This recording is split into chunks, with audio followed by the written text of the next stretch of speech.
Sometimes the hardest battles are fought not with sword and shield, but in the silence of an empty home where children's laughter once echoed. When a father realizes his strength means nothing if he cannot heal the loneliness in his son's eyes, he must find courage in vulnerability instead of violence. This is the story of Rurik the Ironhand, a Viking chieftain who conquered distant lands, but couldn't conquer the grief that settled over his household like winter fog. When a displaced healer named Freya arrives at his door, seeking shelter after her village burned, Rurik makes her an offer born of desperation rather than romance. She needs safety. His sons need a mother. It should be simple. But as two wounded souls try to build something real from the ruins of their past, old enemies emerge, and their fragile new family faces its greatest test. Can love grow from necessity, or will the ghosts of their former lives destroy this second chance? Before we jump back in, tell us where you're tuning in from, and if this story touches you, make sure you're subscribed, because tomorrow I've saved something extra special for you. The carved wooden chair by the hearth had not been touched in 18 months. Its smooth armrests, worn by countless evenings when Ingrid would sit mending clothes or braiding her long auburn hair, now collected dust like a shrine to absence.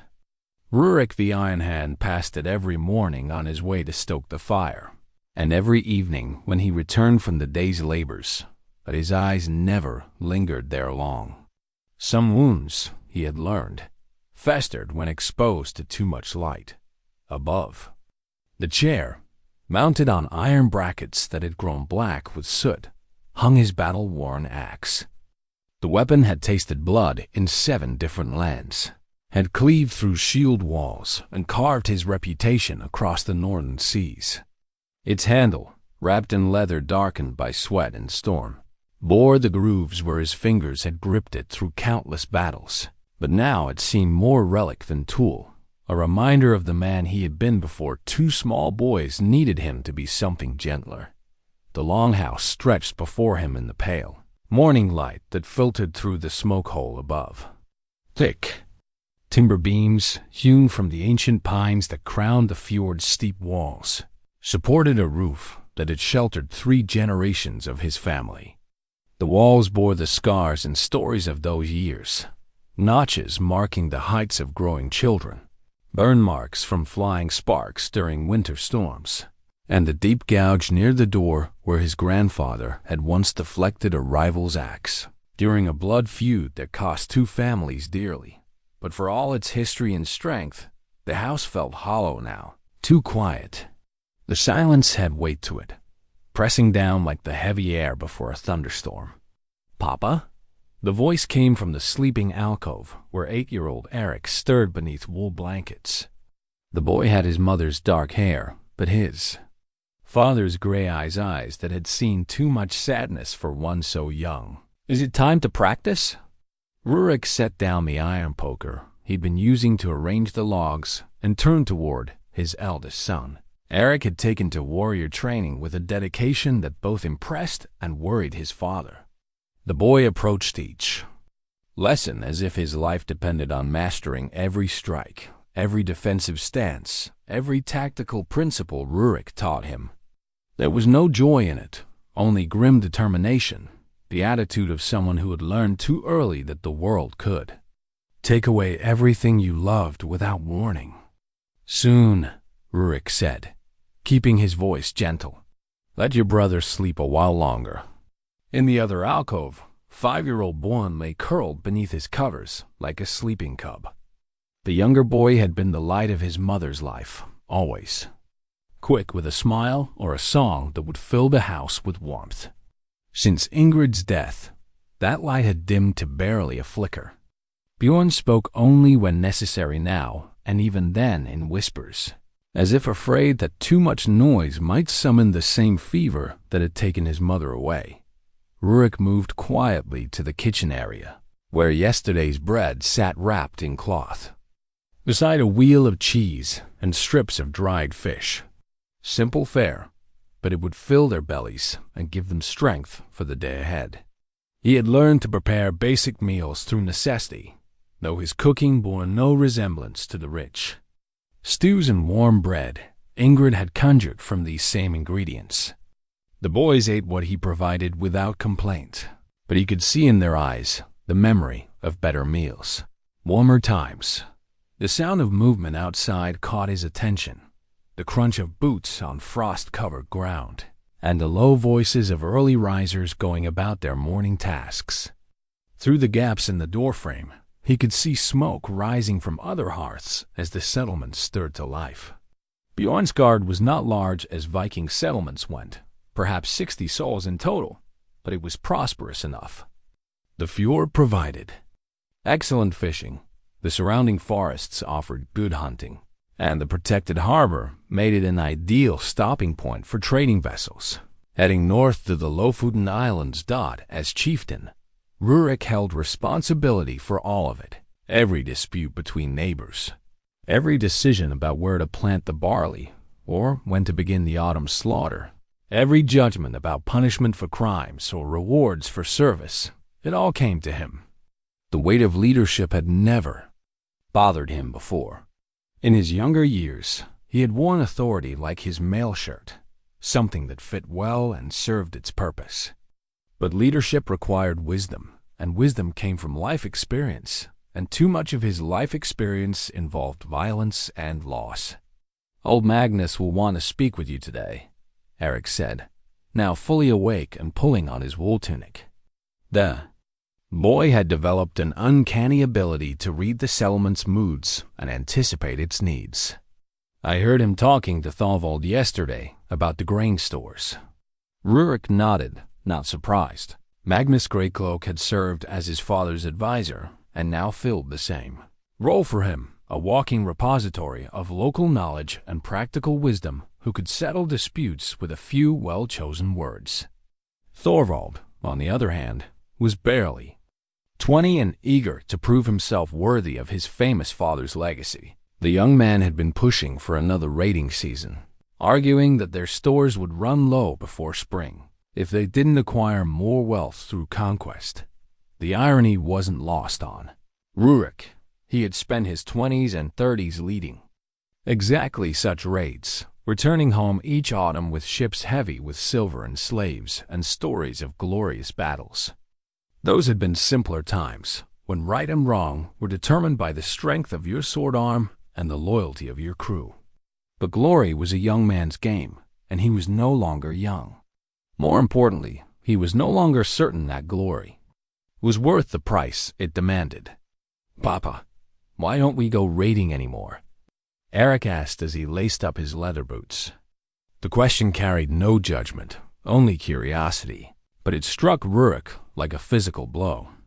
How could he explain to an 8-year-old that he had grown tired of other women weeping over their dead husbands? How could he tell his son that the wealth they had accumulated through years of successful raids felt meaningless when measured against the emptiness in their own home? How could he admit that every time he raised his axe in battle now, he thought not of victory, but of the possibility that he might not return to see his boys grow into men? "Because we have enough," he said finally, "and because our enemies have learned to fear the name Rurik the Ironhand. Sometimes the greatest victory is knowing when to stop fighting." Eric considered this with the seriousness that had become his default expression. "But Thorvald says Thorvald is young," Rurik interrupted, perhaps more sharply than he intended. "He sees glory where older men see only graves." The conversation was interrupted by movement in the other alcove as Bjorn finally stirred. The smaller boy sat up slowly, his fine blonde hair sticking up in all directions, and looked around the room with the cautious expression of someone checking for dangers that might have appeared during the night. "Good morning, little Wolf," Rurik said softly, using the pet name he had called Born since infancy. "Are you hungry?" Bjorn nodded but said nothing. The boy's silence had become his default response to almost everything, not sullen or defiant, simply absent. It was as if part of him had followed his mother into whatever realm awaited the dead, leaving behind only a pale echo of the vibrant child he had been. Rurik served them, breakfast on wooden bowls that had been wedding gifts from Ingrid's family. The grain had been ground at the settlement's mill and baked into flat cakes that were filling if not particularly flavorful. The cheese was their own, made from the milk of goats that grazed the steep hillsides above the fjord. The fish had been caught in nets woven by women who remembered techniques passed down from their grandmothers. Everything spoke of community, of shared labor and mutual dependence.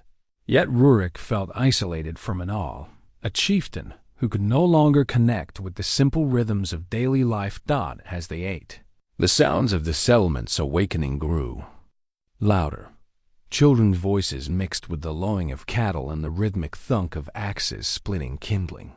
Somewhere nearby, a woman was singing an old song about sailors returning home, her voice rising and falling with the melody's ancient cadences. The tune sparked a memory of Ingrid humming the same song while she worked at her loom, her fingers moving in perfect time with the music as she wove patterns that seemed to capture sunlight in their threads. "I miss Mama's songs," Bjorn said. Suddenly, the first words he had spoken that morning, the simple statement hung in the air like smoke from a dying fire. Erik stopped chewing and looked down at his bowl. Rurik felt his throat tighten with emotions he had been holding back for 18 months. "I miss them too," he said quietly. She had the most beautiful voice in all of Bornsgard. She sang too. "Me when I had bad dreams," Bjorn continued, his voice barely above a whisper. "Now the dreams come, and no one sings them away." Rurik reached across the rough wooden table and took his youngest son's small hand in his own calloused fingers. "What kind of dreams?" "Dark ones, where everyone goes away, and I'm alone in the house, and the fire goes out, and it gets cold, and I can't make it warm again." The description struck Rurik as uncomfortably close to their current reality. Without Ingrid's presence to warm it, the house did feel cold, despite the crackling fire. Without her voice to fill the empty spaces, silence had become their most frequent companion. Without her steady presence to anchor them all, they seemed to be drifting like a ship that had lost both sail and rudder. "You're not alone," Rurik said firmly. "Erik and I are here. We're not going anywhere. But what if you have to go away? What if the bad men come, and you have to fight them, and you don't come back?" The fear in his son's voice was so raw, so immediate, that Rurik felt his heart clench. This was what his reputation had cost them, not just the enemies who might seek revenge, but the constant anxiety that hung over every goodbye, every departure, every moment when violence might reclaim him. "Listen to me, little wolf," he said, kneeling beside Bjorn's chair so they were at eye level. "I am done with fighting unless someone threatens our home. My raiding days are over. From now on, my job is to be your papa and Erik's papa, and to keep you both safe and happy." "But we're not happy," Bjorn said with devastating honesty. The truth of it hit Rurik like a physical blow. They weren't happy. They were surviving, getting through each day, marking time while waiting for something to change. But happiness, the kind that had once filled this house with laughter and warmth and the simple joy of being together, seemed as distant as the furthest stars. "No," he admitted, "we're not. But maybe we can learn to be happy again.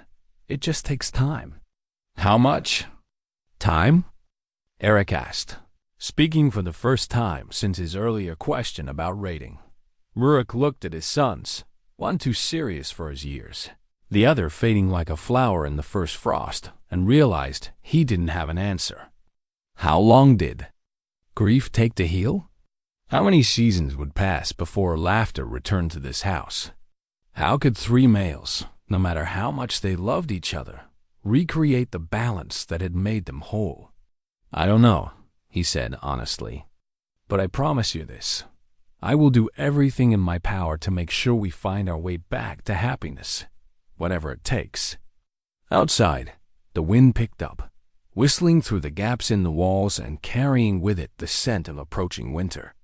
Soon the fjord would begin to freeze at its edges, and the long dark months would settle over the settlement like a heavy blanket. They would need to be strong to survive another winter of grief, another season of silence and empty chairs and songs that no one sang. But perhaps, Rurik thought as he watched his sons finish their breakfast, strength wasn't just about enduring. Perhaps sometimes it meant having the courage to admit that you couldn't heal alone, that some wounds required more than time and determination to mend. He didn't know it yet, but that lesson was about to arrive at his door with the next storm. The storm came from the north with the fury of the gods themselves, driving sheets of rain against the settlement's walls and sending the fjord's waters into a churning frenzy that swallowed fishing boats whole. Rurik stood at his door, watching the lightning illuminate the black sky in stark, violent flashes, and felt something stir in his blood that he hadn't experienced in months. Not excitement, exactly, but a sense that change was coming whether he welcomed it or not. "Close the door, Papa," Eric called from beside the fire, where he was trying to keep Bjorn calm during the worst of the thunder. "The rain is coming in." But Rurik remained in the doorway, something compelling him to watch the storm's approach. In his younger days, he would have seen such weather as an omen, a sign from Thor that great deeds were about to unfold. Now he wondered if the gods were simply reminding him that some forces could not be controlled, only endured. That was when he saw her Dot at first. She was just a dark shape moving against the storm, bent nearly double under the weight of the wind and rain. As she drew closer, he could make out more details. A woman traveling alone, carrying what appeared to be a small bundle pressed against her chest. Her clothes were soaked through, and she moved with the unsteady gait of someone who had been walking for far too long. "Eric, tend the fire," Rurik commanded, stepping out into the storm despite the immediate assault of wind and rain. "Keep your brother warm." The woman looked up as he approached, and even in the dim light, he could see that her face bore the marks of recent hardship. She was perhaps 30 years old, with dark hair plastered to her skull by the rain and eyes that held a weariness born of too much loss. The bundle she carried, he realized, was not supplies, but a small leather pouch that she clutched protectively against her body. "Shelter," she gasped, the word barely audible above the storm's roar. "Please, I can work. I can heal." Without hesitation, Rurik took her arm and guided her toward his door. Whatever her story, no one deserved to face such a storm alone. "Come, we'll get you warm and dry." Inside the longhouse, the contrast was immediate and stark. The woman stood dripping on the threshold, steam rising from her soaked clothes as the fire's heat reached her. Eric and Bjorn stared at this unexpected visitor with wide eyes, neither of them having seen a stranger in their home since their mother's funeral. "Sit by the fire," Rurik instructed, guiding her to a wooden stool that offered a good view of the hearth's warmth. "Eric, bring one of your mother's cloaks from the chest, the thick wool one." As Eric hurried to obey, Rurik got his first clear look at their unexpected guest. She was too thin, suggesting recent hunger, but there was strength in her bearing despite her obvious exhaustion. Her hands, he noticed, were stained with what looked like herbs and roots, and the small pouch she still clutched gave off the faint scent of medicinal plants. "What's your name?" he asked gently, settling onto a bench across from her. "Freya," she replied, accepting the cloak Eric brought and wrapping it gratefully around her shoulders. "Freya Herbstdaughter. I am a healer." "Were." Rurik caught the slip, recognizing the pain behind it. "What happened?" For a moment, she looked as if she might not answer. Her eyes went to the fire, then to the boys who were watching her with cautious curiosity, then back to Rurik himself. When she spoke, her voice carried the weight of fresh grief. "My village burned 3 days ago. Raiders from the west coast, they came at dawn when most of our men were out checking the fishing nets. They took what they wanted and left the rest to the flames." And you escaped? Eric asked, moving closer despite himself. I was in the hills, gathering late-season herbs, Freya explained. By the time I saw the smoke and came running, it was too late. The chief's son had taken an arrow to the chest, and they brought him to me. But the wound had festered during the night. I couldn't save him. Rurik recognized the particular pain in her voice, the guilt that came from failing to protect someone. You were supposed to help. That wasn't your fault. His father didn't see it that way, she said bitterly. Nor did many others. They said if I was truly a healer, I would have been in the village where I belonged instead of wandering the hills like a witch. They said the gods had punished us because we harbored someone who practiced the old ways without proper respect. So, they cast you out, Rurik concluded. They gave me 1 day to gather what I could carry and leave. Most of my supplies were lost in the fire anyway. She touched the leather pouch protectively. This is all I have left: a few herbs, some healing stones, and the knowledge my grandmother passed down to me. Bjorn had been listening intently, and now he moved closer to his father's side. Are you a witch? He asked with the directness that only small children could manage. Bjorn, Eric hissed, embarrassed by his brother's bluntness. But Freya smiled, the first genuine expression of warmth Rurik had seen from her. No, little one. I'm just someone who knows which plants can stop bleeding and which ones can bring down a fever. My grandmother taught me that healing was a gift from the gods, not something to be feared. Mama knew about herbs too, Bjorn said suddenly. She made tea when I had a cough, and it tasted like honey and sunshine. The mention of Ingrid brought a moment of silence to the room. Freya looked between the boys and their father, clearly, sensing the weight of recent loss that hung over the household. I'm sorry, she said quietly. I can see you've had your own sorrows. 18 months ago, Rurik confirmed. Fever took her, like it took too many that winter. And you've been managing alone since then. It wasn't a question, and Rurik found himself appreciating her directness. We've been surviving. Outside, the storm continued to rage, but inside the longhouse, an unexpected calm had settled over them. Freya accepted a bowl of warm broth that Rurik prepared, and the boys gradually moved closer, drawn by the novelty of having someone new to talk to. Where will you go when the storm passes? Eric asked. I don't know, Freya admitted. North. Perhaps there are settlements in the mountain valleys that might have need of a healer.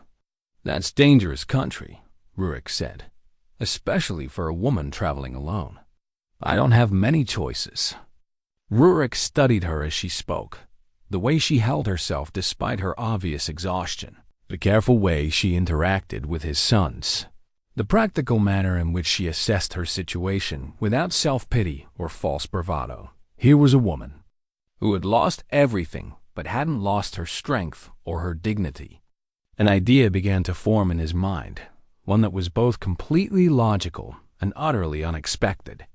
He thought of his sons' needs, of his own struggles to provide them with the care they deserved, of the long winter ahead and the longer years that would follow.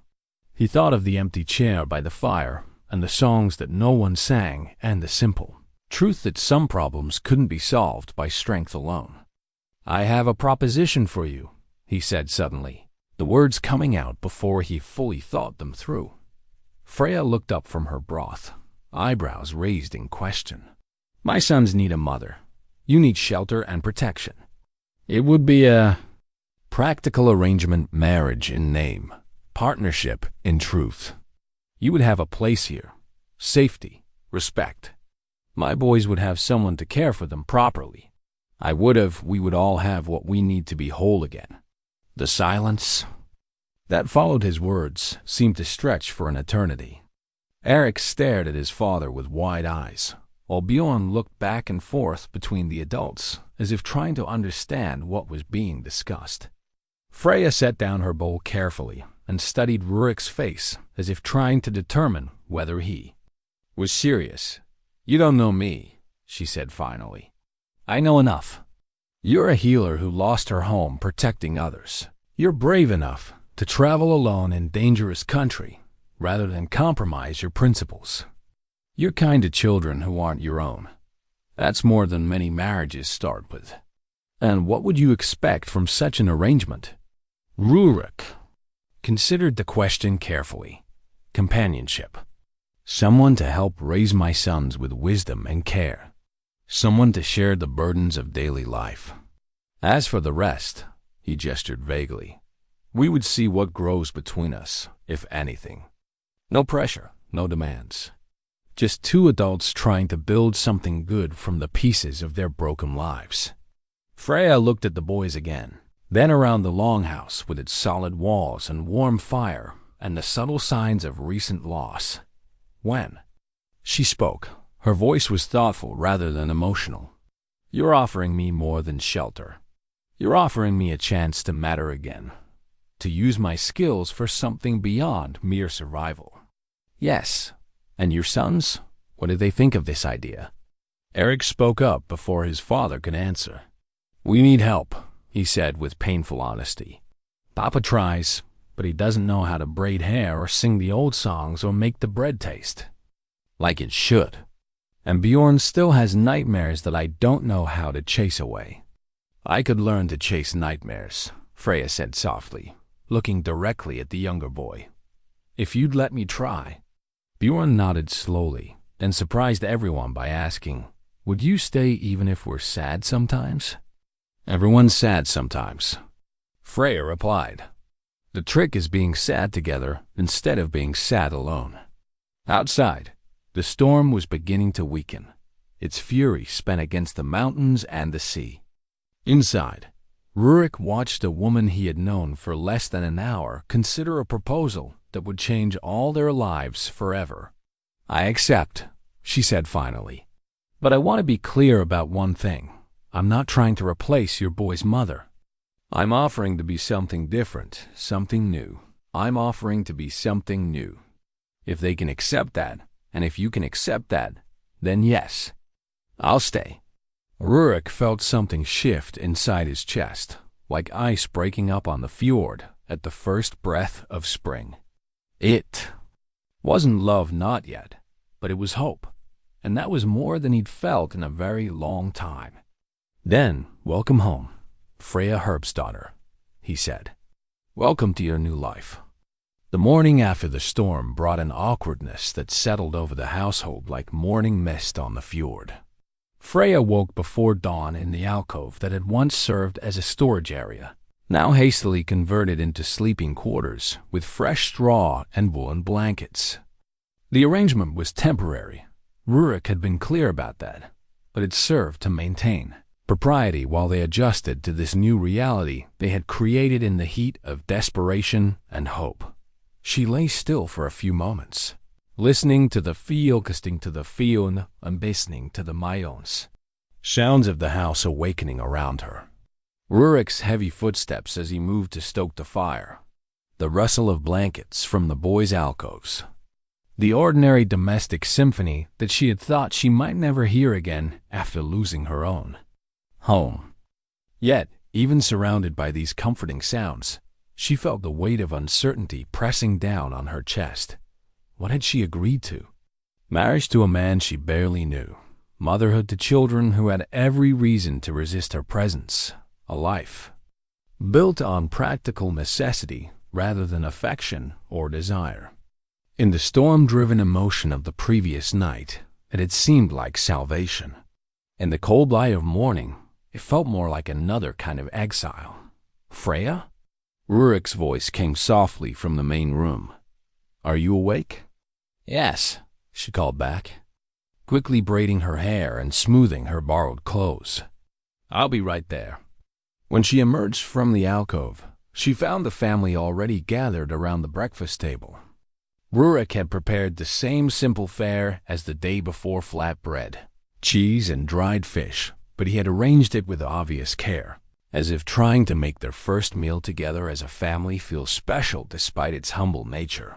Eric sat with his back straight and his wooden practice sword propped against his chair, watching her with the cautious assessment of someone much older than his 8 years. The toy weapon was beautifully crafted, sized perfectly for small hands, but weighted to teach proper balance and control. Even in childhood play, these people prepared for a world where violence was always possible. "Good morning," she said, settling onto the empty stool that Rurik indicated. "Morning," Eric replied formally, while Bjorn offered a shy nod from behind his bread. The silence that followed felt heavy with unspoken questions and uncertainties. How did a family begin? What were the rules for this new life they were attempting to build? Freya found herself wishing her grandmother were still alive to offer guidance. The old woman had been married 3 times and might have had wisdom about navigating such unusual circumstances.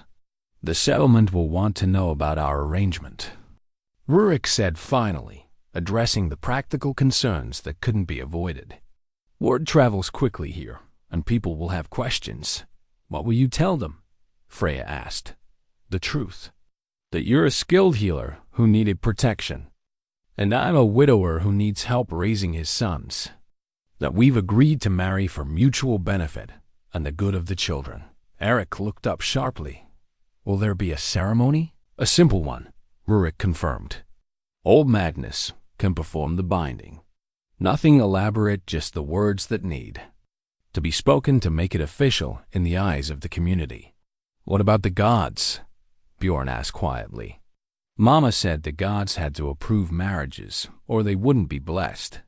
Freya felt a pang of sympathy for the boy's concern.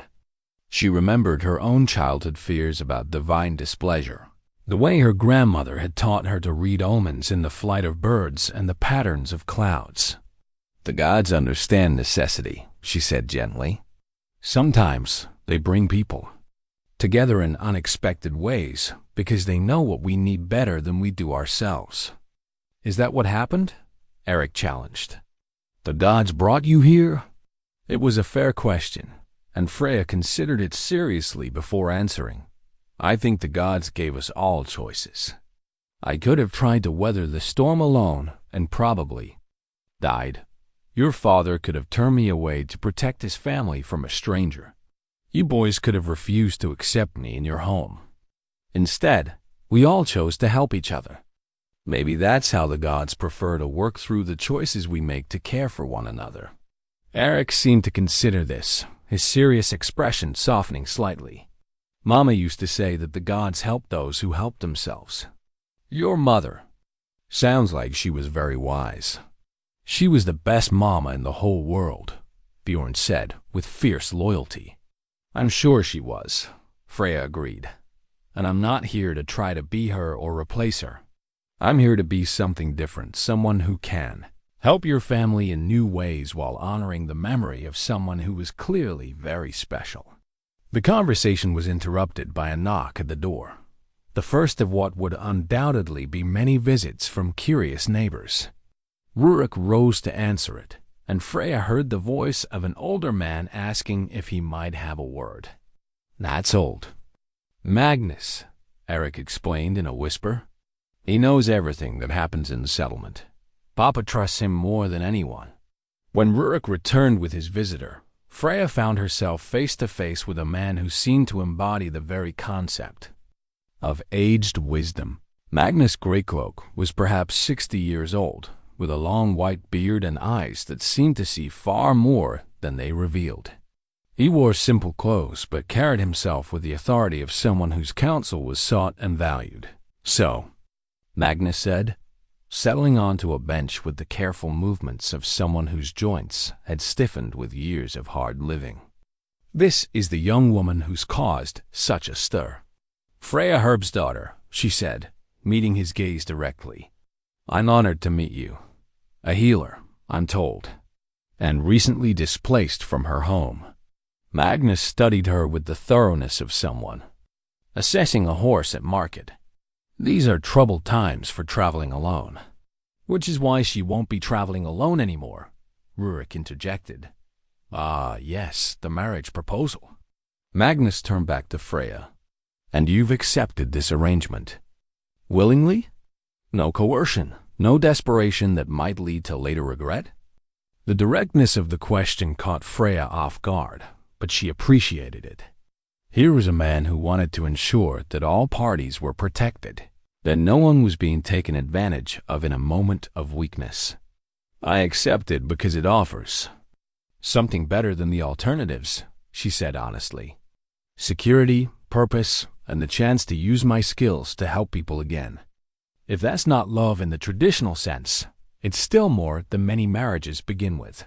And you, Rurik? You're certain this is the right choice for your boys? Look at them, Rurik said, gesturing toward Eric and Bjorn. They need more than I can give them alone. They need someone who understands healing and comfort, someone who can teach them things I never learned. Freya has already shown more wisdom with them in one morning than I've managed in 18 months. Magnus nodded slowly. Very well. If both parties are willing and the children don't object, I see no reason to delay. The sooner this arrangement is formalized, the sooner the community can accept it and move on to other concerns. You'll perform the ceremony? Rurik asked. Tomorrow at sunset, if that suits everyone. Simple vows, 2 witnesses, and a feast afterward, so the settlement can welcome their new member properly. Magnus rose to leave, then paused. But I should warn you both not. Everyone will approve of this haste. There are those who believe a proper mourning period should be observed, others who will question the wisdom of accepting a stranger so quickly. Let them question, Rurik said firmly. My family's welfare is my responsibility, not theirs. After Magnus left, the household fell into a different kind of quiet, not the heavy silence of grief, but the thoughtful pause of people contemplating a future that had suddenly become possible again. Are you scared? Bjorn asked Freya suddenly. A little, she admitted. Are you? A little? He echoed. But maybe scared together is better than scared alone. Much better, she agreed, reaching out to gently touch his shoulder. Much better. Outside, the settlement was stirring to full life, and Freya could already hear the voices of women discussing this unexpected development in their neighbor's household. By evening, everyone in Bjornskard would know that Rurik the Ironhand was taking a new wife. By tomorrow night, she would no longer be Freya the displaced healer, but Freya the chieftain's wife, mother to his sons, and member of a community that had agreed to accept her despite their reservations. It was terrifying and wonderful, and completely uncertain all at once. 3 days after the simple wedding ceremony, Freya discovered the loom. She had been exploring the longhouse more thoroughly, familiarizing herself with the spaces that were now her responsibility to maintain. Rurik had given her permission to examine everything, to understand how the household functioned and where improvements might be made. Most of what she found was practical and well-organized cooking pots arranged by size, tools maintained in good repair, clothing stored neatly in wooden chests. But in the alcove behind the main living area, partially hidden by hanging wool blankets, she found something that made her breath catch in her throat. The loom stood exactly as it had been, left, a half-finished piece of cloth still stretched across its frame. The threads were of the finest quality, deep blues and rich greens that would have cost a significant portion of the household's resources. The pattern emerging from the weave was intricate and beautiful, depicting what appeared to be a stylized tree with birds nesting in its branches. Even incomplete, it spoke of incredible skill and artistic vision. That was Mama's. Eric's voice came from behind her, startling her from her examination. Freya turned to find the boy standing in the doorway, his expression guarded but not hostile. She could see the conflict in his gray eyes, the desire to protect his mother's memory, warring with the practical understanding that life had to continue somehow. It's beautiful, she said honestly. She was very talented. She could make anything. Clothes that were warmer than anyone else's blankets. That felt like being hugged. Tapestries that told stories. Eric stepped closer, his voice dropping to a whisper. Papa doesn't come in here anymore. He says it makes him too sad. Freya looked at the loom again, understanding now why it had been preserved exactly as Ingrid had left it. This wasn't just a piece of equipment, it was a shrine to a woman's creativity and skill, a tangible reminder of all the beautiful things that had been lost when she died. Would you like me to leave it as it is? She asked carefully. Eric considered the question with the seriousness that seemed to characterize all his thoughts. I don't know. It feels wrong to change it, but it feels wrong to let it just sit there. 2. Mama never left anything unfinished if she could help it. What do you think she would want? She would want the cloth to be completed, Eric said slowly. But she would also want it done right, not just finished by someone who didn't understand. The pattern. Freya studied the intricate weave more carefully, noting the subtle variations in tension and the way certain threads had been selected for specific effects. It would take considerable skill to match Ingrid's technique, well enough to complete the piece without obvious seams or inconsistencies. I could try, she offered quietly. I learned some weaving from my grandmother, though nothing as sophisticated as this. If you thought it would be appropriate, I could attempt to finish what your mother started. Would you show me how? Eric asked suddenly. The pattern, I mean. How it's supposed to work. The request surprised her. Boys in Viking society rarely learned weaving. It was considered women's work, as distinct from male pursuits as sailing was from child-rearing. But Eric's interest seemed genuine, and Freya could see the logic in it. By learning his mother's craft, he would be connecting with her memory in a way that might bring comfort rather than pain. If your father doesn't object, she said. He won't, Eric said with confidence. He wants us to remember her, just not to be sad all the time about missing her. They were interrupted by the sound of Bjorn calling for his brother from the main room. Eric hesitated, clearly torn between his desire to continue their conversation and his responsibility to his younger sibling. Go, Freya said gently. We can talk more about this later.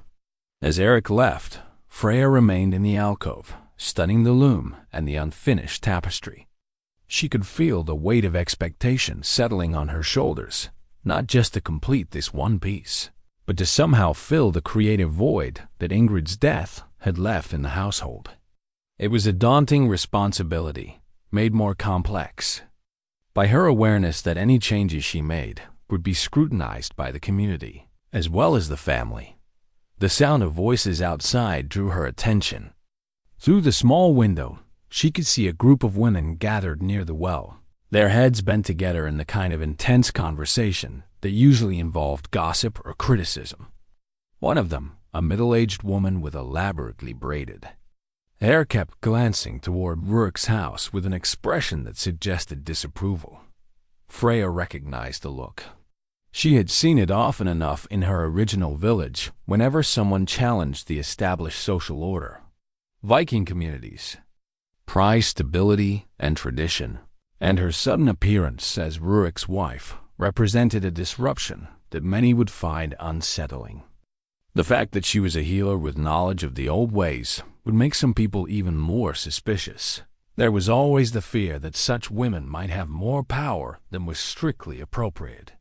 They're talking about you, Bjorn's voice came from behind her, startling her from her thoughts. She turned to find the younger boy standing in the alcove's entrance, his fine blonde hair catching the light from the window. He had been so quiet that she hadn't heard him approach. I expect they are, she said calmly. People always talk when something new happens. Are you worried? Freya considered the question honestly. A little. I want to be accepted here, but I also understand that acceptance takes time. People need to see who I really am before they can decide whether they like me. I like you already, Bjorn said, with the directness that seemed to run in the family. Thank you. That means more to me than you know. Are you going to finish Mama's weaving? Word traveled fast in a household this size. Would you like me to? Bjorn, nodded solemnly. She would have wanted it finished. She didn't like leaving things undone. Then I'll try. But I'll need both you and Eric to help me understand how she wanted it to look when it was complete. Really? You'll let us help? Of course. This was your mother's work, not mine. I'm just the hands that will complete what she started. The distinction seemed to satisfy him. They stood together in comfortable silence for a few moments, both contemplating the loom and the beautiful, unfinished tapestry that represented so much more than mere decoration. Freya? Born said finally. Yes. When you have bad dreams, what makes them go away? The question caught her off guard with its quiet vulnerability. She knelt down so they were at eye level, studying his small face with its too serious expression. Usually, I remind myself that dreams aren't real, even when they feel real. And I think about people who care about me and places where I feel safe. But what if the bad things in the dreams really happened? What if they're not just pretend scary things? Freya felt her heart clench as she recognized the deeper pain behind his question. Bjorn's nightmares weren't just childhood fears. They were his mind's way of processing the very real loss of his mother and the very real possibility that other people he loved might disappear just as suddenly. Then I think you need something different, she said gently. Maybe you need someone to sit with you until the scared feeling goes away. Maybe you need a song or a story that reminds you that good things can happen too. Maybe you need to know that even when bad things happen, you don't have to face them alone. Would you sit with me if I had a bad dream? If you wanted me to, yes. Anytime, day or night. Even if I cried? Especially if you cried. Sometimes crying is the only way to let the sadness out, so there's room for better feelings. Bjorn considered. This with the same seriousness his brother applied to everything. Mama used to sing when I cried. It made the sadness feel smaller. What songs did she sing? The one about the sailor coming home to his family, and the one about the brave little fox who outsmarted the wolf. And sometimes just humming with no words, but it felt like being wrapped in something warm. Freya felt tears prick at her eyes as she imagined Ingrid singing her frightened son to sleep, her voice weaving the same kind of comfort and security that her hands had woven into cloth. I know some songs too, she said softly. Different ones than your mother knew, but maybe just as good for chasing away bad dreams. Would you like me to teach them to you? Could you teach them to Eric too? He pretends he doesn't get scared, but sometimes I hear him talking to himself in the dark. Of course, we could make it our evening tradition songs to end the day and keep the nightmares away. For the first time since she had arrived, Bjorn smiled, not the polite, careful expression he had been wearing, but a genuine smile that transformed his entire face and reminded her that underneath all that premature seriousness, he was still just a little boy who needed comfort and care. I think I'm going to like having you for a mama, he said simply. The words hit Freya like a physical impact, filling her chest with a warmth she hadn't expected. She had come to this household seeking shelter and safety, but she was beginning to realize that she might find something far more precious, a chance to matter again, to love and be loved, to build something beautiful from the ruins of loss. I think I'm going to like it too, she whispered, pulling him into a gentle hug that felt like the beginning of everything. 6 weeks into their new life together, Freya had learned to read the rhythms of Bjornsgard like an experienced sailor reads the wind and tides. She knew that Astrid the baker rose before dawn and could be approached for early bread if someone was willing to help grind grain. She understood that Thorvald trained with his sword each morning near the harbor and preferred not to be interrupted during his practice. She had memorized which families had children prone to fever, which elders needed herbs for joint pain, and which young men were most likely to come home from fishing expeditions with cuts that required tending. Most importantly, she had begun. To earn the grudging respect of the settlement's women, it had started small. Successful treatment for little Inga's persistent cough, a poultice that helped blacksmith Finn's burned hand heal without scarring. Each small success built on the thirst. Last, until even the most skeptical villagers had to admit that Rurik's new wife possessed genuine skill as a healer. The turning point had come just 3 days ago, when Bertha the Weaver had gone into labor with her 4th child and the birth had turned dangerous. Freya could still remember the tension in the birthing room, the fear in Bertha's husband's eyes as his wife's strength began to fail. The baby had been positioned wrong, and the traditional midwife had admitted she didn't know how to safely turn it. That was when someone had suggested sending for the new healer, despite the murmurs about whether she had enough experience with childbirth. Freya had worked for 6 hours, using techniques her grandmother had taught her and knowledge gained from assisting at dozens of births in her old village. When Bertha's son finally emerged healthy and crying, the room had erupted in relieved celebration.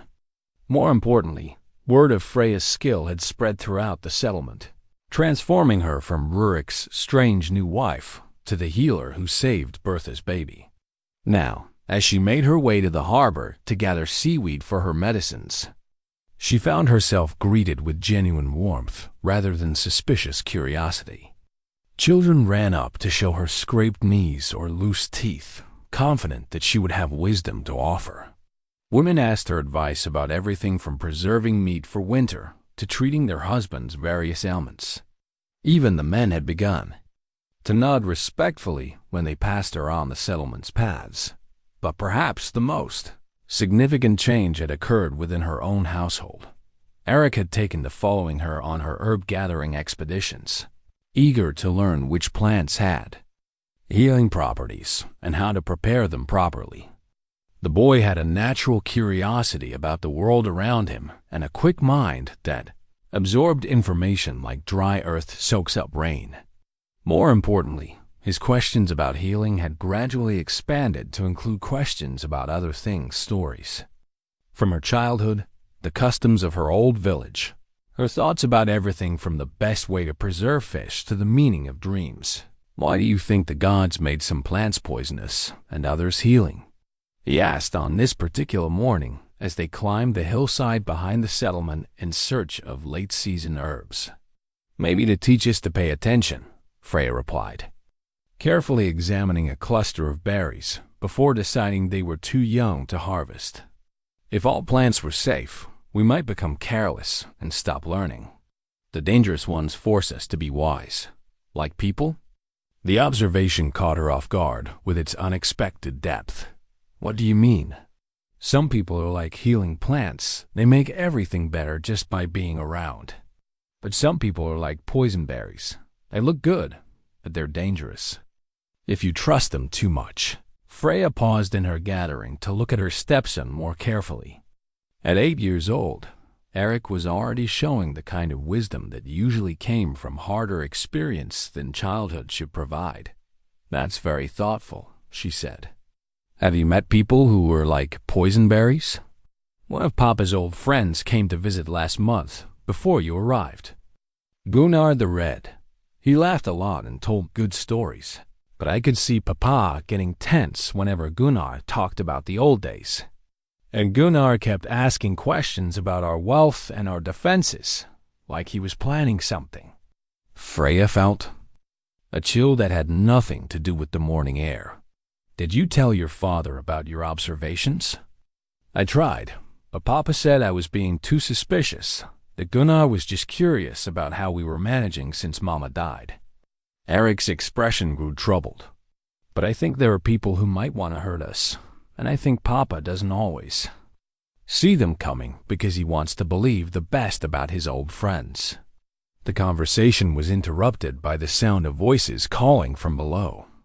Looking down toward the settlement, Freya could see a small crowd gathered near the harbor, their excited gestures suggesting that something significant was happening. Come, she said, gathering her herb pouch. Let's see what's caused such a stir. As they made their way down the hillside, the cause of the commotion became clear. A messenger had arrived, a young man on horseback bearing the kind of travel-stained clothes in urgent manner that suggested important news from distant places. By the time they reached the harbor, Rurik had already emerged from his house and was speaking with the messenger while old Magnus and several other village elders listened intently. The crowd of onlookers maintained a respectful distance, but Freya could see the worry in their faces. "What's happening?" she asked Astrid, who was standing with a group of other women.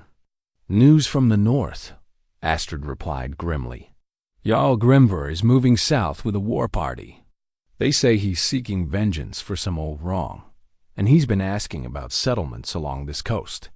Freya felt her blood turn cold. She knew that name, Grimver Ironwolf, a chieftain notorious for his cruelty and his long memory for grudges.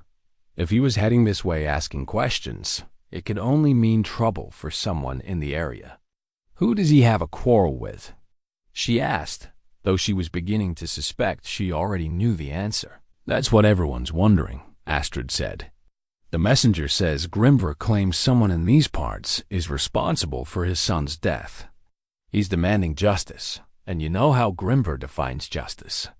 Freya's mind raced as she watched.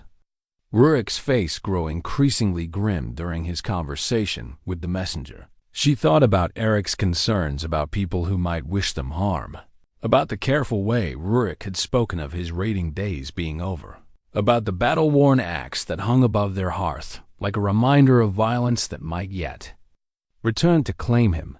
When the messenger finished his report and the crowd began to disperse, Rurik's eyes found hers across the harbor. Even at a distance, she could see the weight of old memories settling on his shoulders like armor he had hoped never to wear again. That evening, as they gathered around their fire for the evening meal, the atmosphere in the longhouse was subdued. Eric and Bjorn could sense the tension in their father's manner, though they didn't yet understand its source. Freya served them the fish stew she had prepared, but none of them seemed to have much appetite. "Papa," Eric said finally, "is someone coming to hurt us?"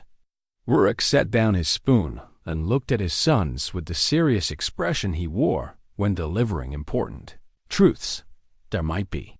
An old enemy of mine, someone I fought against during my raiding years, is moving this way with warriors. He believes I'm responsible for his son's death. Are you?" Bjorn asked with startling directness. "I don't know," Rurik admitted. "In battle, it's often impossible to know whose blade strikes the killing blow. Many men died during those campaigns, and I killed my share. If his son was among them, then yes, I bear responsibility." "What will you do?" Freya asked quietly. "What I must. Protect my family and my people. If Grimver wants to settle this with single combat, I'll face him. If he comes with an army, we'll defend the settlement as best we can. And if he offers terms, some kind of compensation for his loss?" Rurik's smile was grim. "Grimver isn't known for accepting silver when blood will do. No, this will end in violence one way or another. The only question is how much and who will survive it." As they prepared for bed that night, Freya found herself thinking about the warning stone that Eric had mentioned seeing near the settlement's border-carved runes that spoke of vengeance and old debts coming due. She had dismissed it as childhood imagination, but now she wondered if the boy had seen something the adults had missed or chosen to ignore. "Freya?" Bjorn's voice came softly from his alcove. "Will you sing tonight? I think I'm going to have bad dreams." "Of course," she said, settling on the stool beside his bed. "What would you like to hear?" "The one about the brave little fox. I think we're all going to need to be brave soon." As her voice filled the quiet house with the familiar melody, Freya found herself thinking about courage and family and the fragile peace they had built together. Whatever was coming, they would face it as they had learned to face everything else together, supporting each other through whatever storms might arise. But in her heart, She knew that some storms were too powerful for even the strongest families to weather unscathed. The warning stone appeared 3 days after the messenger's visit, carved with runes that spoke of vengeance and old debts demanding payment. Eric found it at dawn while checking the fish traps, a piece of dark granite that had definitely not been there the evening before. The message was brief but unmistakable. Grimver Ironwolf seeks the slayer of his son. Justice will be done before the new moon. Rurik stood beside the stone now, running his fingers over the carved symbols while old Magnus translated the more archaic runes. The placement was deliberate, close enough to the settlement to be easily discovered, but far enough from the main buildings to serve as a warning rather than a direct threat. "How long do we have?" Magnus asked, studying the phase of the moon visible in the morning sky. 8 days, Rurik replied grimly. "Maybe 9 if he's traveling slowly. Time enough to send word to the neighboring settlements, request aid." "No." Rurik's voice was firm. "This is my quarrel. I won't drag other families into a fight that belongs to me alone." "You're being foolish," Magnus said bluntly. "Grimver isn't coming alone. The messenger made that clear. He'll have 20 warriors, maybe 30. You can't face those odds with just the men of Dornsgard. Then I'll face him in single combat. Challenge him to settle this according to the old laws, one man against another." Magnus snorted. "And you think Grimver will honor such a challenge? The man who burned 3 settlements last summer rather than accept their surrender? He's not interested in honor, Rurik. He wants blood and glory, and he'll take both however he can get them." As the 2 men argued, Freya approached quietly from the direction of the longhouse. She had left Eric and Born in the care of Astrid while she came to see the stone for herself. Now, looking at the threatening message carved in granite, she felt a familiar chill of recognition. "I've seen his work before," she said quietly, interrupting their debate. Both men turned to look at her, surprised by her sudden appearance and the certainty in her voice. "What do you mean?" Rurik asked. "Grimver's raiders. They were the ones who burned my village." Freya knelt beside the stone, tracing the runes with one finger. "I recognize the style of these carvings. He always leaves warnings before he attacks. It's part of his method to let fear weaken his enemies before the fighting even begins." "You were there when he attacked your home?" Magnus asked, his voice sharp with new interest. "Not during the attack itself. I was in the hills gathering herbs. But I was there for the aftermath, and I spoke with survivors before they scattered. Grimver didn't just come for plunder. He came because he believed someone in our village was responsible for his son's death." Rurik felt the ground shift beneath his feet like a ship rolling in heavy seas. "His son died near your village?" "During a raid 2 years ago. A group of young warriors had tried to prove themselves by attacking a fishing settlement during their spring festival. They were drunk and overconfident, and they walked into a trap. The local men were waiting for them, and most of the raiders died in the first few minutes of fighting." "Including Grimver's son?" Freya nodded slowly. "A boy named Helric, barely 17. He took an arrow through the neck and bled out before anyone could help him. But here's what you need to understand. The arrow wasn't shot by one of the defenders." The silence that followed her words seemed to stretch forever. Magnus and Rurik stared at her, processing the implications of what she had just revealed. "Friendly fire," Magnus said finally. "One of his own men, panicked in the confusion of the ambush. I saw the body myself when they brought him to me. The angle of the wound, the type of arrowhead, it was clearly from a bow carried by the raiding party, not the defenders. And Grimver knows this?" Rurik asked. "He knows, but he doesn't care. It's easier to blame strangers than to accept that his son died because of poor planning and bad leadership. So he burns villages and kills innocents while claiming to seek justice for a boy who died by accident." Rurik turned away from the stone, his mind racing through the implications. If Freya was right, and he had no reason to doubt her, then Grimvir's quest for vengeance was built on a lie. The man was using his son's death as an excuse for the kind of violence and plunder that had always been his true nature. That doesn't solve our immediate problem, Magnus pointed out. Whether his grievance is legitimate or not, Grimvir is still coming with enough warriors to burn this settlement to the ground. No, Freya said quietly. There might be a way. Both men looked at her expectantly. I was there when his son died. I tried to save the boy, worked on him for hours even though the wound was clearly fatal. If Grimvir is truly seeking justice rather than just an excuse for violence, perhaps he would accept testimony from someone who witnessed his son's final moments. That's an enormous risk, Rurik said immediately. If you're wrong about his motivations, you'd be putting yourself directly in his hands. And if I'm right, I might be able to end this without bloodshed. Isn't that worth the risk? Magnus shook his head. You don't understand the kind of man we're dealing with. Grimvir has a reputation for cruelty that goes back decades. Even if he accepted your testimony, he might kill you just for being present when his son died. Then, what do you suggest? That we abandon the settlement? That Rurik face 30 warriors alone? That we wait here helplessly while families are slaughtered? The questions hung in the air without easy answers. Each option carried terrible risks, and none guaranteed the safety of the people they were trying to protect. There's another possibility, Rurik said slowly. We could evacuate the non-combatants, send the women and children to safety while the men prepare to defend the settlement. Even if we can't win, we might be able to hold them off long enough for help to arrive. Where would they go? Magnus asked practically. And what makes you think Grimvir wouldn't simply track them down once he's finished here? Because his quarrel is with me, not with innocent families. If I make myself available for his justice, he might be satisfied with that. Freya felt her heart clench as she realized what Rurik was suggesting. You're talking about surrendering yourself to him. I'm talking about taking responsibility for my actions.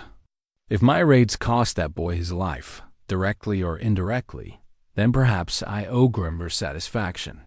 And what about your sons? She asked fiercely. What about Eric and Bjorn? Do you owe them nothing? The question hit Rurik like a physical blow, forcing him to confront the conflict between his warrior's sense of honor and his father's duty to protect his children. I owe them a father who doesn't bring violence to their door, he said quietly. You owe them a father who fights for their future instead of surrendering it to a madman's twisted sense of justice.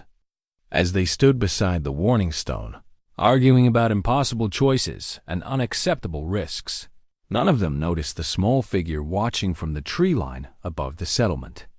Eric had followed them despite instructions to stay with. Astrid, driven by the same protective instincts that had made him suspicious of Gunnar the Red. Now he crouched behind a fallen log, listening to the adults discuss plans that might tear his family apart just when it had finally begun to heal. When he returned to the longhouse an hour later, his wooden practice sword felt heavier in his hands than it ever had before. Tonight, he decided, he would ask his father to begin teaching him real weapon skills with real weapons. If fighting was coming to their door, he would not face it as a child with a toy. He would stand with his family, whatever the cost. That evening, as Freya sang Bjorn to sleep with songs about brave foxes and clever ravens, her voice carried a tremor that hadn't been there before. Outside, the wind was picking up, carrying with it the scent of distant storms and the promise of changes that none of them could prevent or control. In 8 days, their fragile peace would be tested by fire and blade. But for now, in the quiet warmth of their home, they could still pretend that love might be enough to protect them from the darkness gathering on the horizon. The war party arrived on the 7th day, not the 8th as expected. 30 men in mail and leather, their shields bearing the wolf's head that was Grimvir's symbol. They came up from the beach like a dark tide, their weapons gleaming in the morning sun, and their voices raised in the kind of battle chant that was meant to freeze an enemy's blood. Rurik stood waiting for them in the settlement's central square, flanked by old Magnus and the 12 men of fighting age that Bornsgard could muster.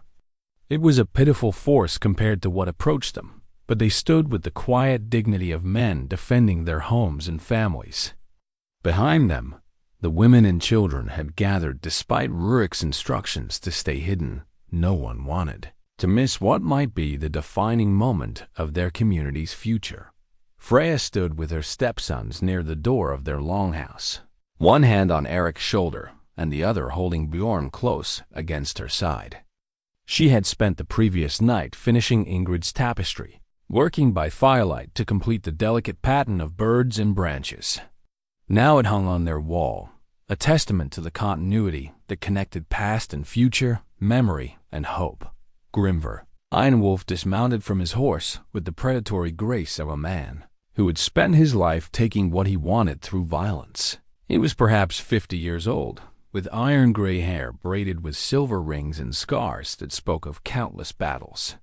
His eyes, pale blue like winter ice, swept across the assembled villagers with the casual disdain of someone evaluating livestock. At market, Rurik the Ironhand, he called out, his voice carrying easily across the square.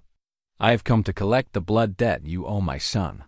I am here, Rurik replied, stepping forward. If you seek satisfaction for your loss, let us settle this between us. Your quarrel is with me alone. Grimver laughed, a sound like grinding millstones. My quarrel is with everyone who sheltered you, fed you, and profited from the silver you stole with my son's blood on your hands. But I am not unreasonable. Give me your life, and I will allow the others to live as thralls rather than burning them alive. Generous terms, Magnus said dryly, though I notice they still end with our enslavement. Be grateful I offer even. That, old man, my son will never see another sunrise because of the choices made here. Why should you enjoy what was stolen from him? It was then that Freya stepped forward, her heart hammering against her ribs, but her voice steady with purpose. Because your son wasn't killed by anyone from this settlement, Grimver Ironwolf. He was killed by his own foolishness and your poor leadership. The silence that followed her words was so complete that the sound of waves against the shore seemed loud as thunder. Grimver's pale eyes fixed on her with the intensity of a predator who had just noticed unexpected prey. And who are you to speak? Of my son's death, woman? Someone who was there when it happened. Someone who tried to save his life. Freya walked slowly toward the center of the square, aware that 30 sets of hostile eyes were tracking her movement. I am Freya Harp's daughter, formerly of Ravenshollow. 2 years ago, your son led a raid against our settlement during the spring festival. He died there, yes, but not from any weapon wielded by our defenders. Lies, Grimver snarled, but something in his eyes suggested uncertainty. I held your son as he died, Freya continued, her voice carrying to every corner of the square. I pressed my hands against the wound in his neck, tried to stop the bleeding that was taking his life. He was conscious at the end, and he spoke. Your name. He said to tell you he was sorry for failing you. For the first time since his arrival, Grimver looked genuinely shaken. You spoke with Helric before he died? I did. And I can tell you exactly how he received his fatal wound from an arrow shot by one of his own men during the confusion of the ambush. The angle was wrong for any of our archers, and the arrowhead was of a type your people favored. Your son died because a panicked boy in your own raiding party shot wildly into the darkness and struck the wrong target. Grimver's hand moved to his sword hilt, but he didn't draw the weapon. Around him, his warriors exchanged uncertain glances, clearly disturbed by this unexpected testimony. Even if this is true, Grimver said slowly, Rurik led raids that cost good men their lives. My son went raiding to prove himself worthy of following such a hero. The responsibility still lies with those who taught him that glory could be found in violence. Then you bear as much responsibility as anyone, Freya replied with devastating directness. You raised him to believe that a man's worth was measured by how much he could take from others. You sent him out with inadequate preparation and poor leadership. You taught him that reckless courage was more valuable than careful planning. If you want someone to blame for his death, look in a mirror. The accusation hung in the air like smoke from a signal fire. Several of Grimber's men shifted uncomfortably, clearly recognizing uncomfortable truths in Freya's words. The chieftain himself seemed frozen, caught between rage and recognition. "You dare," he began, but Freya cut him off. "I dare because I held your dying son and heard his last words. He didn't curse his enemies or call for vengeance. He wept because he realized he had thrown his life away for nothing, and he begged me to tell you that he was sorry for disappointing you. That boy died understanding something you apparently never taught him, that true strength comes from protecting what you love, not from destroying what belongs to others." "She speaks truth," one of Grimber's older warriors said unexpectedly. "I was there when young Helric fell.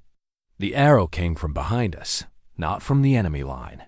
Grimber whirled on the man with fury in his eyes. "You knew this and said nothing?" "You didn't want to hear it," the warrior replied steadily. "Just like you don't want to hear it now. But the woman speaks honestly about how your son died." For a long moment, the only sound was the wind whistling through the settlement's buildings. Grimber stood frozen in the center of the square, his certainty crumbling like a wall built on sand. Around him, his men waited for orders that didn't come, while the villagers held their breath and prayed to whatever gods might be listening. Then Grimber drew his sword, not to attack, but to examine its blade in the morning light. It was a beautiful weapon. The steel folded and refolded until it showed patterns like flowing water. Along the fuller, etched in silver wire, was a name, Helric. This was to be his blade when he came of age, Grimber said quietly. "I had it made by the finest smith in the northern kingdoms, with steel that came from the lands beyond the great mountains. He would have been a great warrior if he had lived to inherit it." "He might have been a great many things," Freya said, gently, "but he would have found his greatness in life, not death. In creation, not destruction. In protecting those weaker than himself, not in preying upon them." Grimber looked at her with something that might have been surprise. "You speak strangely for someone whose home I burned and whose people I scattered. I speak as someone who has learned that revenge only breeds more revenge, that violence only creates more orphans and widows. Your son's death was a tragedy, but it doesn't justify creating more tragedies in his name. Then, what would you have me do? Return home empty-handed with no satisfaction for my loss? Go home and remember your son as he was in life, not as a symbol of your own anger. Build something in his memory instead of destroying things in his name. Teach other young men to be better than he was able to become." Grimber stood silent for a long time, the sword heavy in his hands. When he finally spoke, his voice carried a weariness that hadn't been there before. "You offer me wisdom when I came seeking blood. It is not what I expected to find." "It's what your son would have wanted you to find," Freya said. "He died knowing he had made a mistake. Don't compound that mistake by making more of them." The chieftain looked around the square at the faces watching him, his own warriors, confused and uncertain. The villagers, terrified but defiant. The woman who had dared to speak truth to his anger. Finally, his eyes found Rurik, who had remained silent throughout this extraordinary exchange. "You are fortunate in your choice of wife," Grimber said. "She has more courage than most warriors I've known." "I know," Rurik replied simply.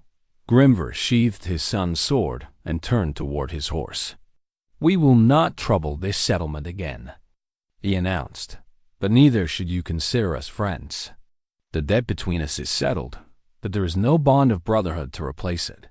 as the war party mounted their horses and rode away, leaving the villagers stunned and grateful in their wake.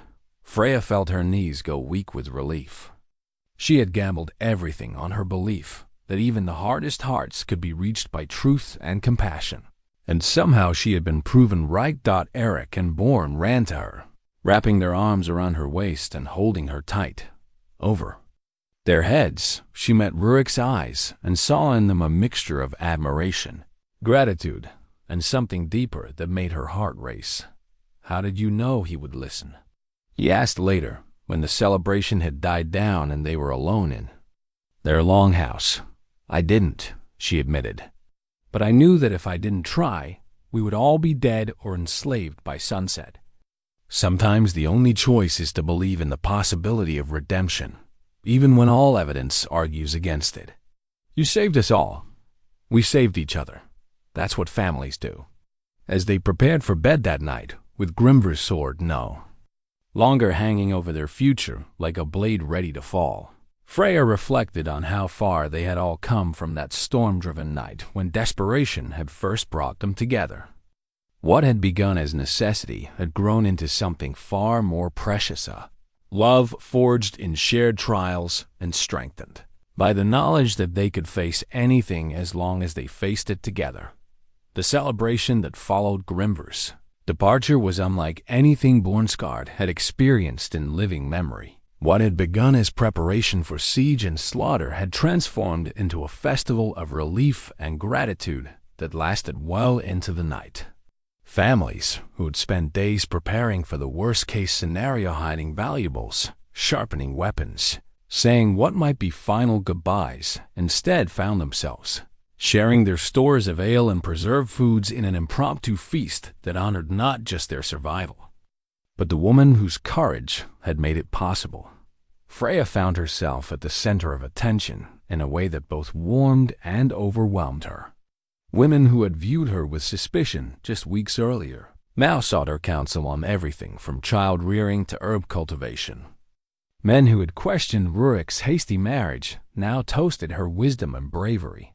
Children who had been too shy to approach the chieftain's new wife now followed her around the settlement like devoted followers, eager to hear stories about her healing adventures or to show her interesting rocks and flowers they had discovered. But it was the change in her own family that meant the most to her. Eric had taken to wearing a leather bracer that Freya had crafted for him, a simple piece, adorned with carved symbols that represented both protection and healing. On one side, she had etched the traditional marks that healers use to identify their medicine pouches. On the other, Rurik had added the warrior symbols that marked his own battle gear. The result was something entirely new, a piece that honored both traditions while creating space for something that belonged fully to neither. "It makes me feel like I'm part of both worlds," Eric had explained when she asked about his attachment to the bracer. "Like I can be strong and gentle at the same time." The sentiment had moved her more than she expected. Here was a boy learning to integrate the seemingly contradictory aspects of his heritage, the warrior legacy of his father and the healing wisdom she was teaching him. Rather than choosing between them, he was creating a third path that honored both. Bjorn, meanwhile, had begun calling her Mama Freya without any prompting or discussion. The name had emerged naturally during one of their evening song sessions, and he had used it so casually that she hadn't initially noticed the significance.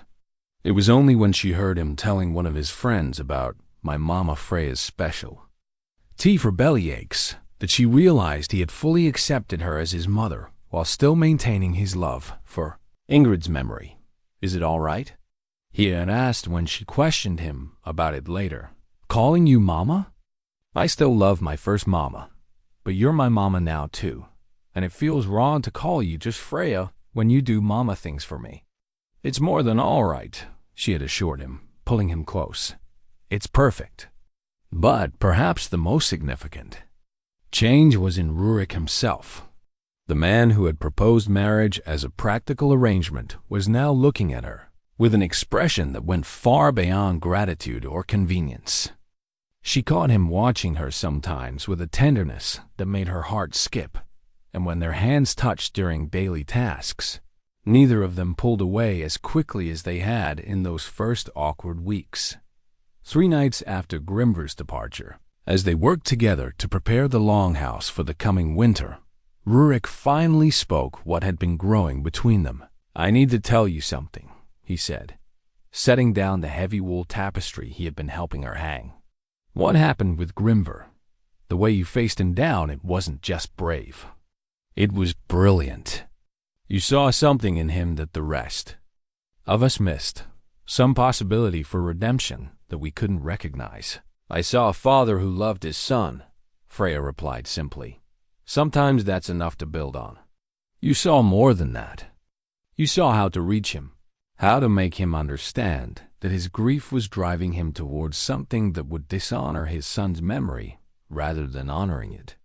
Rurik moved closer, close enough that she could see the silver threads beginning to show in his dark beard. "I've been thinking about that conversation, about the things you said to him, such as about revenge only breeding more revenge, about building something instead of destroying it, about finding strength in protection rather than conquest." He paused, seeming to gather his thoughts. "I've spent most of my adult life believing that a man's worth was measured by his ability to take what he wanted through force. You've shown me another way to be strong." Freya felt her breath catch as she recognized the deeper meaning behind his words. "Rurik, I know we agreed this would be a practical arrangement," he continued. "Partnership for mutual benefit. Nothing more complicated than that. But somewhere along the way, it became something different for me. Watching you with my sons, seeing how you've brought healing and wisdom to our home, witnessing your courage in the face of moral danger, I've fallen in love with you, Freya. Not with the idea of having a wife or the convenience of having help with the children, but with you specifically. The woman who finishes tapestries that aren't hers, who sits up all night with fevered patience, who faces down war chiefs with nothing but truth and compassion." The admission hung in the air between them like a bridge that could either connect them more deeply or collapse. Under the weight of expectations, neither was prepared to meet. "I fell in love with you too," she said quietly, surprising herself with the confession. "Not all at once, but gradually, like watching the seasons change. Every time you showed patience with a frightened child, every time you made sure I felt welcome at community gatherings, every time you trusted my judgment, even when it went against your instincts, you were becoming precious to me in ways I hadn't expected." "Then, why do I feel like there's a but coming?" Freya smiled at his perceptiveness. "Because there is. Not a rejection, but a recognition of what we're really talking about. If we choose to make this marriage real in every sense, it will change everything. Not just for us, but for Eric and Born. They've accepted me as a caretaker and protector, but can they accept me as their father's true partner? Can they handle seeing us as husband and wife, rather than just 2 adults sharing responsibility for their welfare? Why don't we ask them?" The suggestion was so simple and direct that it caught her off guard.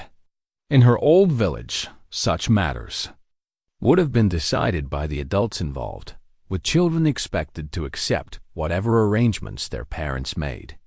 But Rurik was proposing something different, including Eric and Born as stakeholders in decisions that would reshape their family's future.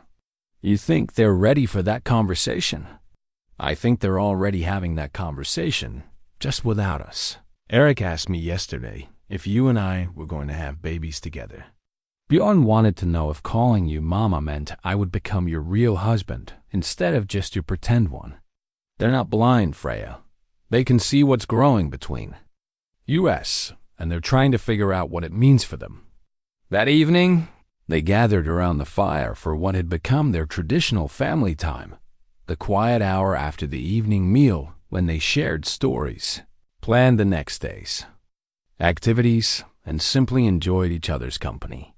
But tonight felt different, charged with the weight of decisions that needed to be made and futures that that needed to be chosen. "We want to talk with both of you about something important," Rurik began, looking at his sons with the seriousness he reserved for truly significant conversations. "Are you getting divorced?" Eric asked immediately, proving that the boys had indeed been having their own discussions about the family's future. "The opposite, actually," Freya said, reaching for both boys' hands.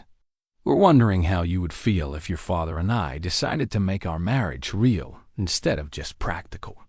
If we chose to be husband and wife in truth, not just in name, would that mean you're staying forever?" Bjorn asked. "Even if we get old and don't need taking care of anymore, it would mean I'm choosing to be part of this family for the rest of my life," Freya confirmed. "Not because I have to, but because I want to." "And would you have babies with Papa?" Eric asked with the directness that had become his trademark. "Possibly," Rurik said. "Would that bother you?" Eric considered the question with his characteristic thoughtfulness. "I think I'd like having a baby brother or sister, but I want to make sure the baby knows about our first mama, too. I don't want Mama Ingrid to be forgotten just because we have new people in the family." "She will never be forgotten," Freya promised. "Her tapestry hangs on our wall, her loom is part of our home, and her love is woven into everything that makes you and Bar who you are. Any children your father and I might have will grow up knowing about their big brother's first mother and understanding how much she meant to all of us."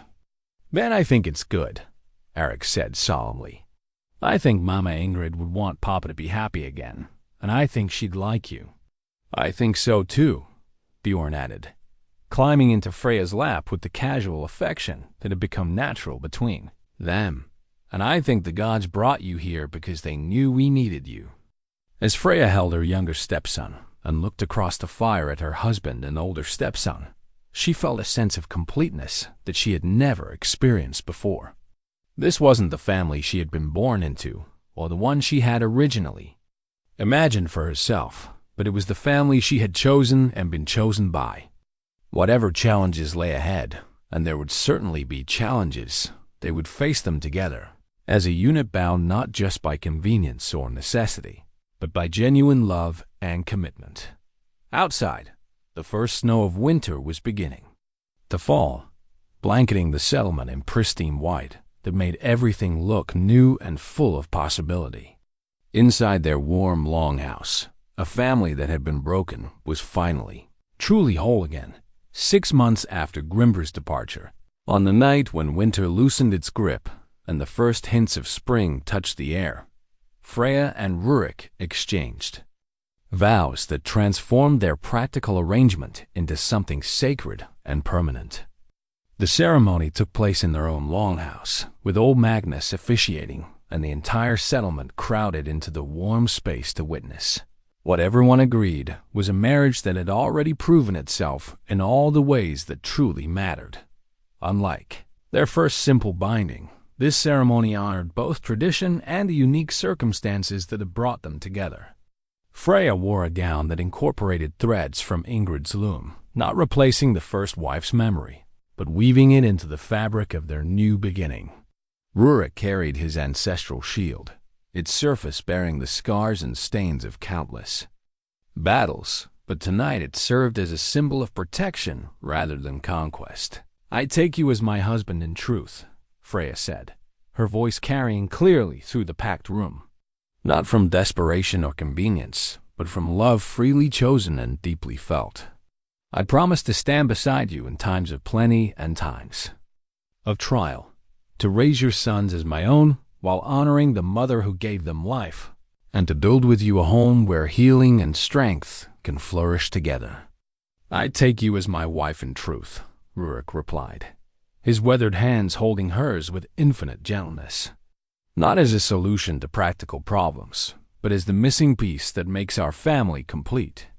I promise to protect you not just with my sword, but with my heart, to learn from your wisdom while sharing my own, and to love you as long as breath remains in my body." Eric stepped forward, carrying the family's most precious possession, a silver arm ring that had belonged to Rurik's grandfather, and had been passed down through 3 generations of chieftains. But instead of simply placing it on Freya's arm, the boy had added his own touch to the ceremony. "This belonged to my great-grandfather, my grandfather, and my father," he said with the gravity of someone far older than his 9 years. "Now it belongs to my new mother, who taught me that strength and kindness aren't opposites but partners. Wear it knowing that you're part of our family's story now, not just a new chapter but woven into everything that came before." As the ring settled onto Freya's arm, she felt the weight of acceptance from not just her husband and stepsons, but from the entire community that had gathered to witness this moment. These people had watched her prove herself through months of challenge and crisis, and now they were formally welcoming her as one of their own. But the true climax of the evening came during the feast that followed, when Bjorn stood on a bench and announced in his clear, bright voice that he had something important to say. "Mama Freya," he called out, using the name that had become natural to him, "I have a present for you and Papa." The room fell quiet as the 7-year-old reached into a wooden box he had been guarding carefully all evening. What he pulled out was a piece of cloth that made several people gasp in recognition and wonder. It was a small tapestry, clearly the work of a child's hands, but executed with surprising skill and attention to detail. The design showed a longhouse, surrounded by 4 figures: a tall man with a beard, a woman with long hair, and 2 boys of different sizes. But what made the piece truly remarkable was its integration of different weaving techniques and symbolic elements. "I've been working on this in secret," Bjorn explained, his voice growing stronger as he spoke. "Eric helped me with the hard parts, and Astrid showed me how to make the threads tight enough. It's our family, but not just the way we look. See, Papa has his warrior marks, but he's not holding weapons. He's holding Mama Freya's hand. And Mama Freya has her healing symbols. But she's also wearing the family armoring. And Eric and me, we're not hiding behind you anymore. We're standing right beside you, like we belong there." The tapestry was passed around the room so everyone could examine its details. Despite its childish execution, the symbolism was sophisticated and moving. Here was a visual representation of how their blended family had found balance, honoring the past while embracing the future, combining strength with healing, creating something new while respecting what had come before. "It's the most beautiful thing I've ever seen," Freya said, kneeling down to embrace Bjorn while tears of joy streamed down her face. "Thank you for showing me how our family looks through your eyes." "It's how we really are," Bjorn said with satisfaction. "Not pretend. Family or practice family. Real family that chose each other and decided to stay together no matter what." As the celebration continued around them, Freya looked at her husband and sons, at Rurik, whose battle-scarred shield now leaned against the wall like a retired soldier, at Eric, who wore his unity bracer with pride and had found a way to honor both warrior and healer traditions, at Bjorn, whose innocent wisdom had captured the essence of their journey in a simple piece of cloth. What had begun in desperate necessity had transformed into something beautiful and enduring.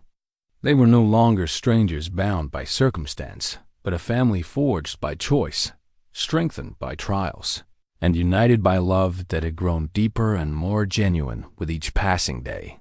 The bloodied shield that had once symbolized Rurik's violent past now served as a reminder of the protection he offered his family, not through conquest, but through devotion, not through fear, but through love. The healing fire that had blazed in their hearth during the wedding celebration seemed to burn with unusual warmth and brightness, casting dancing shadows on the walls where Bjorn's tapestry now hung beside Ingrid's completed weaving. As the last of the wedding guests made their way home through the crisp spring night, Freya stood before the flames, tending to their glow with the same careful attention she had once given to her healing fires in the hills above her old village. "It's done," she said softly, more to herself than to anyone else. "What's done?" Rurik asked, coming to stand beside her as Eric and Bjorn settled into their alcoves with the satisfied exhaustion that comes from a day of perfect celebration, the transformation. When I arrived here 6 months ago, I was a displaced healer seeking shelter. Tonight, I became something entirely new, not just your wife, but a mother to boys who chose to accept me, a member of a community that decided to trust me, a woman who learned that love doesn't always arrive in the ways we expect. Rurik nodded, understanding the profound nature of what she was describing. I've been transformed too. When you knocked on my door during that storm, I was a man trying to be a father while carrying the weight of a warrior's past. Tonight, I feel like I finally understand what it means to be both, to protect through love rather than fear, to lead through wisdom rather than strength alone. The conversation was interrupted by a sound that made them both turn toward the alcoves, the soft murmur of Eric and Bjorn talking quietly together before sleep claimed them. In the past, such whispered conversations had often been Eric, trying to comfort his younger brother through nightmares or anxiety. Tonight, their voices carried a different tone entirely. Do you think Papa and Mama Freya will have a baby? Bjorn was asking. Maybe, Eric replied thoughtfully. Would you want them to? I think so. It would be nice to teach someone little how to do things, instead of always being the one who doesn't know stuff. And it would mean our family keeps growing instead of just staying the same. Plus, babies are fun when they're not crying all the time. Do you think the baby would look like Mama Freya or like Papa? Maybe both. Or maybe it would look completely different, like itself. That would be good too. Freya felt her hand drift, unconsciously to her belly, where she had begun to suspect that the question the boys were discussing might not be entirely hypothetical. She had missed her monthly bleeding, and there had been other signs, a different quality to her tiredness, a heightened sensitivity to certain smells, a fullness in her breasts that suggested her body was preparing for changes she hadn't yet confirmed. Are you? Rurik asked quietly, having noticed the gesture and read its meaning with the intuition that had grown between them. I think so, she whispered. It's too early to be certain, but your healer's training tells you what your body is preparing for. Yes. She turned to face him fully, searching his expression for any sign of concern or reluctance. How do you feel about that possibility? Terrified and thrilled in equal measure, he admitted honestly. Terrified because I know how dangerous childbirth can be, how many things can go wrong. Thrilled because a child born of our love would represent everything good that we've built together. And the boys? How do you think they'll really react when it's not just a hypothetical conversation? I think they'll surprise us with their capacity for joy and protectiveness. They've already proven they can love more than one mother. I suspect they'll discover they can love more than two brothers as well.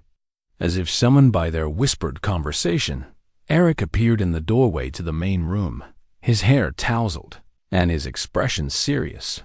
Are you talking about babies? He asked with the directness that had become his trademark. We're talking about possibilities, Freya said carefully. Why? Because Bjorn and I have been thinking about it, and we decided. Something important. If you and Papa have a baby, we want to help take care of it. Not just because it would be our brother or sister, but because that's what families do. They help each other with the important things. That's very thoughtful of you, Rurik said. But babies require a lot of work and patience. Are you sure? You're ready for that responsibility? We're sure, Eric said with conviction. We've been practicing with Astrid's new grandson when she brings him to visit. We know how to hold babies so their heads don't wobble, and how to make faces that make them laugh instead of cry. And Bjorn is really good at singing the quiet songs that help them sleep. The matter-of-fact way Eric discussed these preparations suggested that the boys had been anticipating this possibility for longer than their parents had realized. They had been observing, learning, and preparing to expand their understanding of family in the same.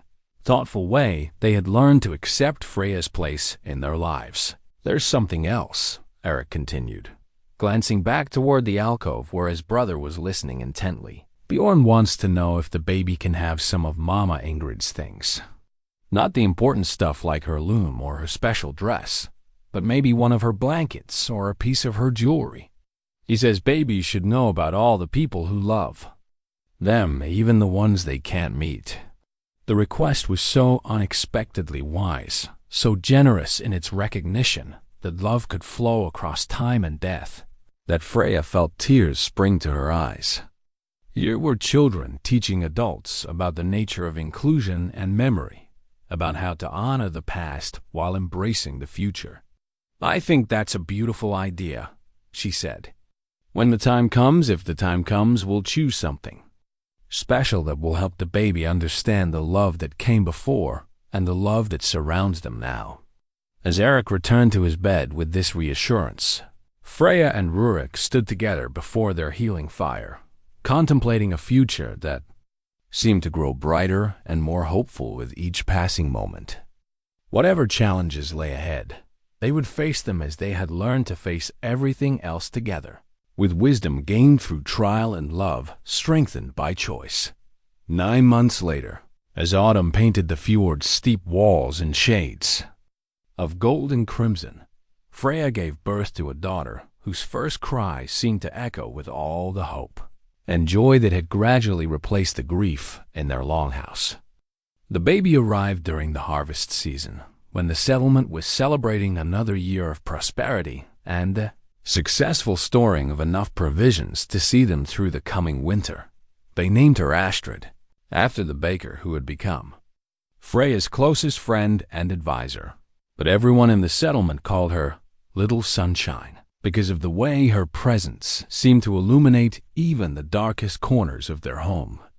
She had Rurik's gray eyes and Freya's delicate features, but her temperament was entirely her own, curious, alert, and possessed of a smile that could melt the hardest heart. Eric, now 10 and showing the first signs of the tall, strong man he would become, had proven himself the most devoted big brother anyone could have imagined. He carried Astrid with the careful competence of someone who understood that strength meant protection rather than dominance. And he spent hours teaching her to recognize different birds by their songs and showing her the patterns that clouds made as they moved across the sky. "She's going to be smart," he announced one morning as he watched his baby sister track a butterfly with intense concentration. "Look how she follows things with her eyes and tries to reach for everything. That's how you can tell a baby is going to grow up thinking about the world instead of just living in it." Bjorn, at 8 years old, had become the family's official singer and storyteller. Every evening, he would settle beside Astrid's cradle and regale her with tales about brave foxes and clever ravens, about sailors who found their way home by following the stars, and about families who learned that love could grow in the most unexpected places. His young voice had developed a musical quality that seemed to cast a spell of peace over whoever listened, and visitors often commented that they had never seen such a contented baby. The new family cloak that Freya had woven for the baby's naming ceremony incorporated threads from many sources, wool from their own sheep, silk that Rurik had acquired through trade, and fine linen that had been a gift from neighboring settlements who wanted to honor the woman who had brought peace instead of war to their region. But the most precious threads were those taken from Ingrid's loom, carefully chosen and blessed by Eric and Bjorn before being woven into the pattern. The cloak told the story of their family in symbols and colors. Rurik's warrior heritage represented by deep blues and silver, Freya's healing knowledge shone in the greens and golds of medicinal herbs, the boy's growing wisdom depicted in patterns that suggested both strength and gentleness, and little Astrid's promise represented by threads that seemed to capture sunlight itself.